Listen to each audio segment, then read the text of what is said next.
गरेर आफ्नो दुःख कष्टलाई परमेश्वरको हातमा दिनु होला। तपाईको जीवनमा नयाँ कुरा आउनेछ। धन्यवाद महिलालाई र सबैलाई। तपाईले सबैजना एकैछिन आएर यो क्यान्डल बाल्नु होला।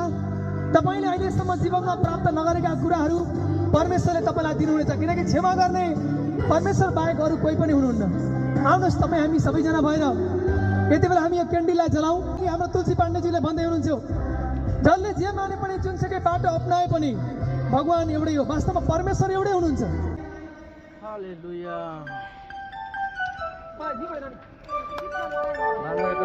सबै साथीहरूलाई happy Christmas and merry Christmas.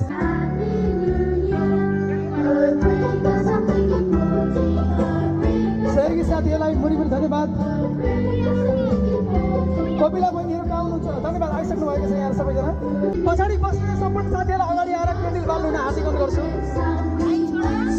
यो मोमबत्ती चाहिँ तपाईँ र मेरो जीवनको लागि हो। आज हामीले क्यान्डल कार्यक्रम राखेका छौँ। सहयोगी साथीहरूलाई मुरीमुरी धन्यवाद।